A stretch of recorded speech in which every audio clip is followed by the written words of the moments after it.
took on English titles. They discarded the Spanish names, even the African ones that some of them had, and took on English titles. Now, so in this book entitled Nature Knows No Color Line by J.A. Rogers, who was a black scholar, by the way, who did much travel throughout Europe, he discovered many unknown facts about the blacks that ruled Europe for 1,000 years.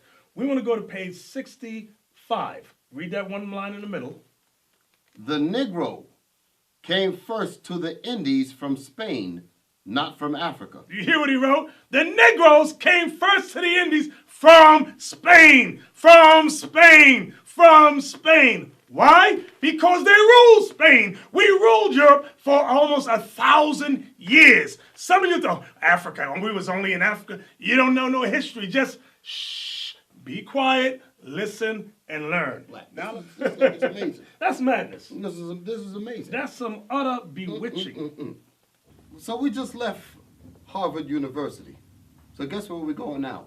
Now we're going to Oxford. Oxford. We're going to Oxford University. Let's see what Oxford has to say. The name of this book is entitled The Oxford. That name alone just kills him. The Oxford Illustrated History of Medieval Europe by George Holmes. Well, don't be wiped out by the white picture on the front. This is all a lie. But you have to go inside the book. Let's open up the secret treasures and let's see what they have hidden inside Augsburg, Germany. The Augsburg Cathedral. Let's take a look. And let's see will the real truth come out.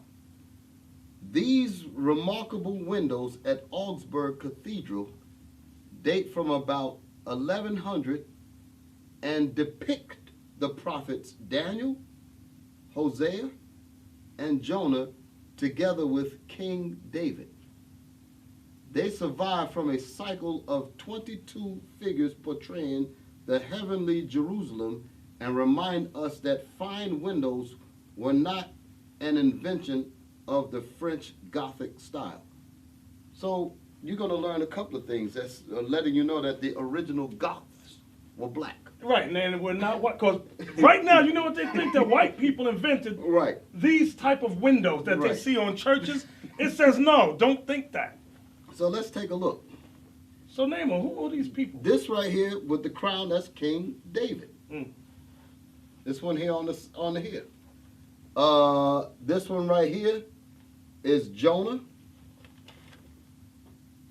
The second one. This one here is Daniel. And who did they say the other one was? Hosea. Yep. All black people. On these stained glass windows. On these stained glass windows in Augsburg Cathedral. That's in Germany.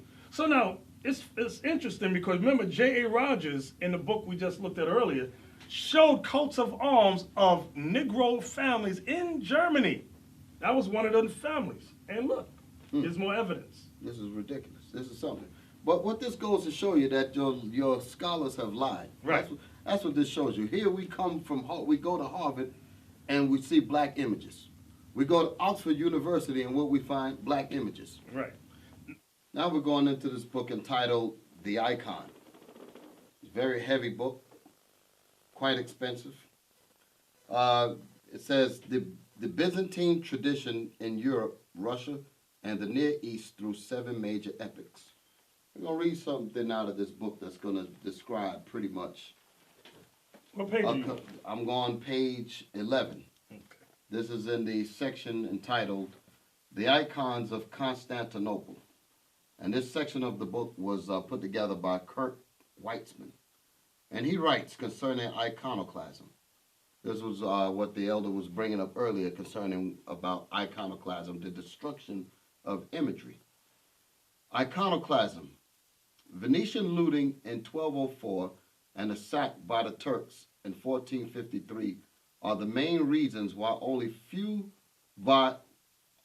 very few icons have survived in Constantinople proper. So it mentioned 1453. That's when the Renaissance began, and they began conquering us and kicking us out of Spain, Portugal, and various other lands. Exactly. It may seem daring, therefore, to write an entire chapter on the icons of the capital. Yet, the situation is not quite so hopeless as might appear at first glance. Icons existed not only as panel paintings, but also as frescoes and wall mosaics, some of which have emerged from layers of whitewash. From layers of whitewash. Some of which have emerged from layers of whitewash to give an undiluted impression of the highest achievement of Constantinopolitan art. When the so-called white man sicked wild dogs on us, okay? They sicked dogs on us, on our mothers, our sisters, our sons and daughters. And those dogs were vicious to us, okay? Tore us up. Not only that, even before that, think about slavery times. There are movies like the movie Django, which recently came out, where they showed you how the white man sicked dogs on us and they tore us up in slavery. So the Bible's a true book.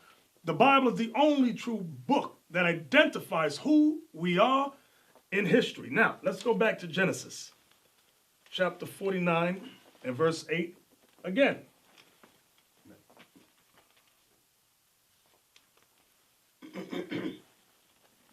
Judah, thou art he whom thy brethren shall praise. Go ahead. Thy hand shall be in the neck of thine enemies. Right, so the hand of Judah would be in the neck of their enemy, which is in their headquarters, which is land of the north, North America, with Edom. Choking out the lies, choking out all the injustices that this man has done to us. Okay? Read. Thy father's children shall bow down before thee. Why will our father's children, the father's children are the other 11 tribes, why would they bow down before Judah? Because Judah would bring out the truth in these last days, okay? So now we're going to go into this historical book entitled Lost Tribes in the Promised Lands. And the reason why I want to go into this book here is because the last verse that we just read, the bottom line, where it said, thy father's children shall bow down before thee, this particular book deals with that section of the verse. On page 364, in this book entitled Lost Tribes in the Promised Lands, it gives some explanation to what the prophecy is talking about in Genesis 49. It speaks of an Indian tribe, it speaks of an Indian guide who guided this man named Montezinus to meet with who he had said his brothers were, the Israelites. So this Indian guide led Montezinus over to them. So he's going to give some history about these Indians that he was leading Montezinus to. And he says, his ancestors, to their eternal shame, had indeed made war on them and persecuted them. Only the sorcerers of his tribe had perceived that they were a special people and had given warning that they should be left alone. The God of these children of Israel is the true God, they had said, and everything inscribed on their tablets is true. The tablets meaning the Bible. So the so-called Indians had written records of the laws and their customs. So that's letting us know that the Jesuits explained the history. Absolutely. So those were the sorcerers. Absolutely. That's exactly what he's saying. So he says, and everything inscribed on their tablets is true. At the end of days, they will be lords of all the nations of the earth. One nation will come bringing many things to this land.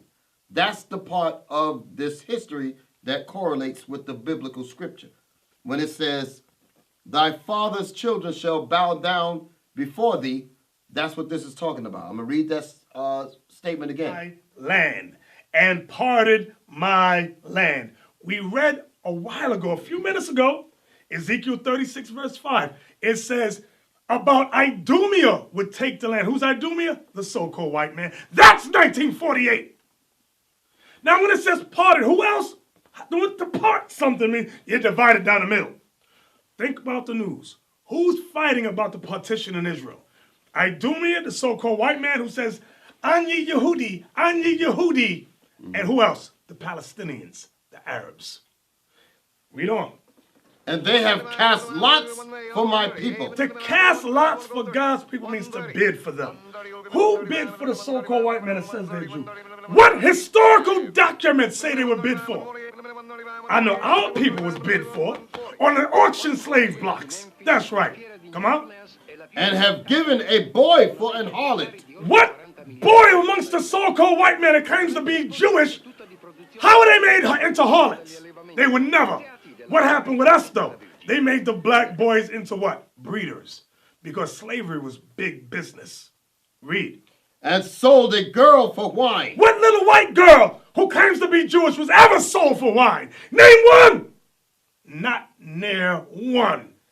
But which of us was sold for wine? Our women, our daughters, our nieces were sold for wine. That's historically documented.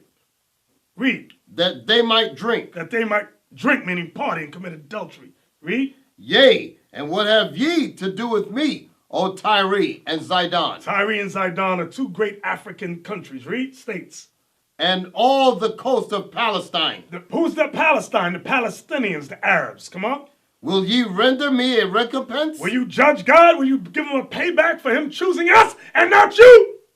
And if ye recompense me swiftly and speedily, will I return your recompense upon your own head. What was the recompense they did to God? They scattered us. They sold a boy as a harlot. They sold a girl for wine.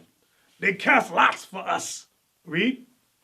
Because ye have taken my silver and my gold, and carried into your temples my goodly pleasant things. They robbed us. They robbed us. They robbed us. Come on. The children also of Judah. Wait, does it say Africans? The children also of Judah. The children also of Judah. Listen, black man, because you are not Afro-American. You are not African-American. You are Judah.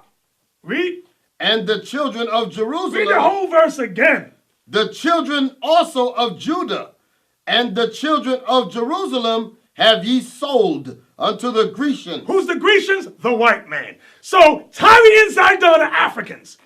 And it's mentioned with the whole coast of Palestine, the Arabs have you sold unto the Grecians.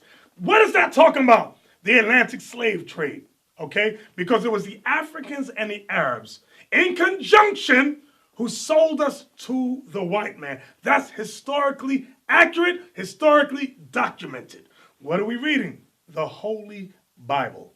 This is your history book, black man. This is the one true book. Believe it. Go ahead. That ye might remove them far from their border. Right, they removed us far from our border. Now, I'm going to go into this book here, From Babylon to Timbuktu, written by Rudolph R. Windsor, okay? I want to go to page 133, right here where it says before. This is in a book entitled From Babylon to Timbuktu. We're going to read from page 133.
Shalom, Israel. I'm Elder Nathaniel, Israel United in Christ.